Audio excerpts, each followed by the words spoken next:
Hello, my name is Carl. I have a shop on Etsy. It's called The Chewed Stick. As you can see, as I scroll through some of my products here, I make stuff out of wood. Sometimes I use pieces of wood that have been chewed on by beavers, hence the name of the shop. But in fact, this video is about one of my other products.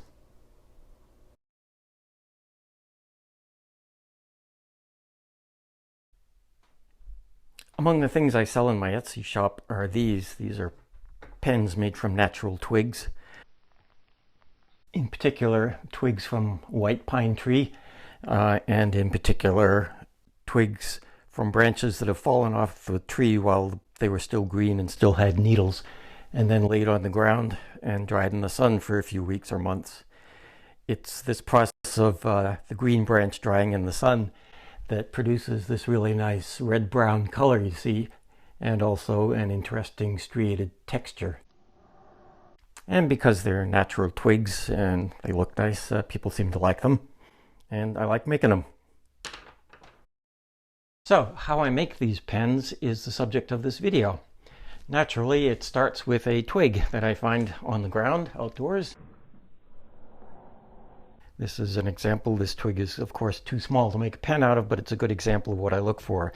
It's the needles are turning brown, and the bark is beginning to acquire that red-brown color that looks so nice, especially when it's finished with polyurethane. Here's a branch that's more appropriate size. I've already stripped off the needles, and from this length, I could get possibly 3 pens. This end is kind of skinny, this end's kind of fat, but they might work anyway, and the section in the middle here is just right. And of course, the other part of the pen is the refill, and this is what I use. These so-called Bic crystal ballpoint pens.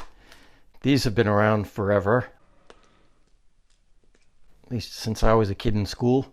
And the nice thing about them is they have these refills that come out easily, and they have a substantial tip to them, a point that if you put it into your drilled out twig, it makes a nice pen.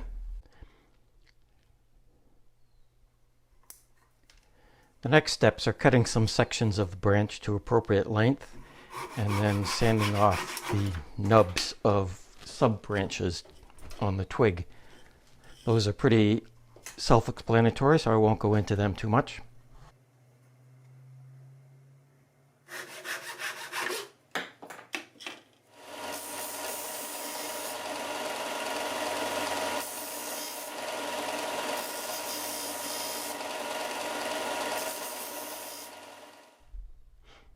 The next step in the process is drilling the hole to accept the refill of the pen. That's the difficult part of the whole process, the scary part where things can go wrong easily. And as you notice with this particular twig, it's not very straight. And drill bits don't like drilling holes that aren't straight. They only drill straight. So I have this gizmo, which I made.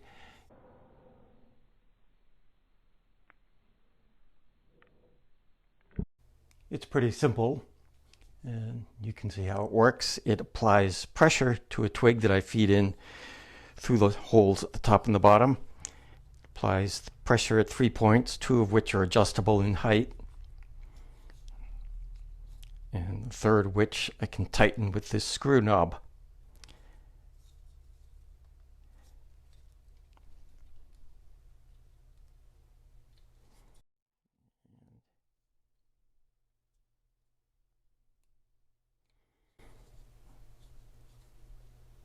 As you can see, the twig is now somewhat straight. Not perfectly straight, but hopefully close enough. We'll find out when we go to drill it.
And happy days, that was a success.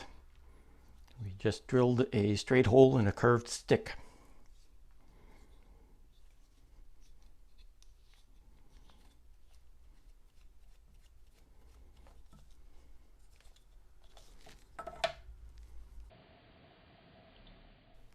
At this point, it might seem that the pens are almost finished, but in fact, there's another crucial step, which is putting them in the oven and baking them. At this point, the sticks have quite a bit of sap or resin in them, and that resin will continue to ooze out into the drilled out hole, and if there's a ink refill in there, it will bond the refill to the stick and make it impossible to replace. Also, you can feel the sap just from touching the stick. My fingers are kind of sticky right now, so that's not great. So we're going to put these in the oven at 300 degrees Fahrenheit for an hour, and that will cause the resin, the pine resin, to crystallize and won't be an issue anymore.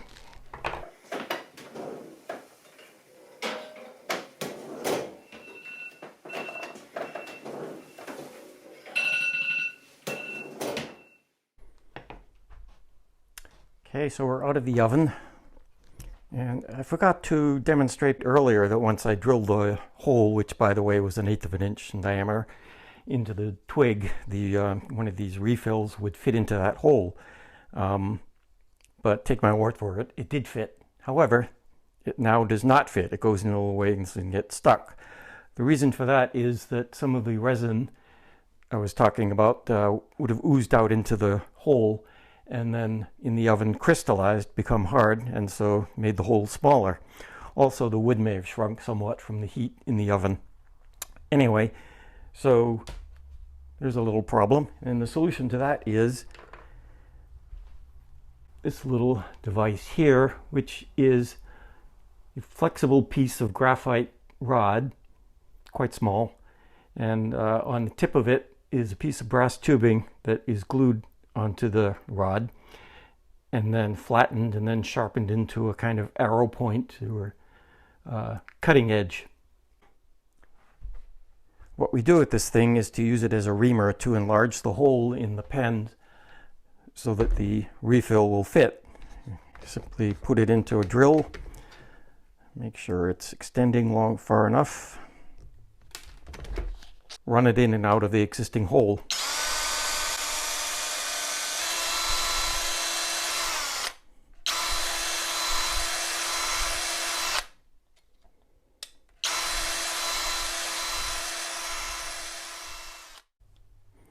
And with that, the refill now fits most of the way into the pen. It does not fit all the way because the refill, as you can see, is larger at the tip here where the point is attached. The hole has to be drilled out to a larger diameter for that first ½ inch or so. So that's the next step.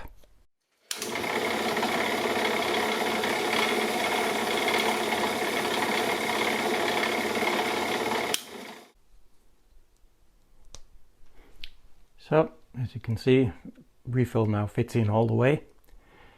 And with that, one of the final steps is to put a point on the twig so we have a nice transition between the twig and the point of the refill. You simply do that by carving it. And as I'm doing this, I'm going to backtrack a bit. Something I didn't explain earlier is why I use that flexible reamer to drill out the hole after the baking instead of using a regular drill. As I mentioned, often these twigs are curved and I have to use my old twig straightener while I'm drilling them. And if I did that after baking them, the twig might break because it's going to be more brittle after being in the oven. Also, there's a danger that even if I could straighten it, I wouldn't straighten it exactly the same way it was straightened when I was drilling the hole originally, and that could be a problem since the drill would just drill straight by its own standards and not by where the existing hole is necessarily. So using a flexible reamer for that process is the safest way to do it. sometimes the only way to do it.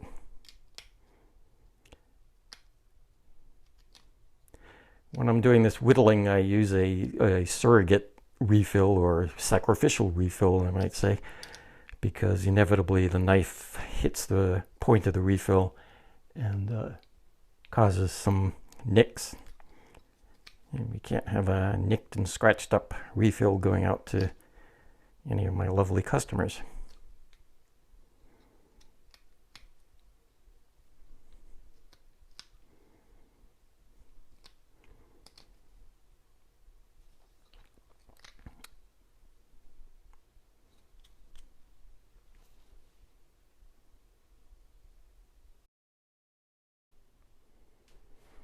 So, the final step is putting some finish on these pens. This is oil-based polyurethane. And so the video is coming to an end. I'd like to thank you for watching. Hope you found it interesting. It's been a lot of work making this video, I'll tell you. It's because I'm new at it. But who knows, maybe at some point I'll do another instructional video like this. Let me know if you're interested.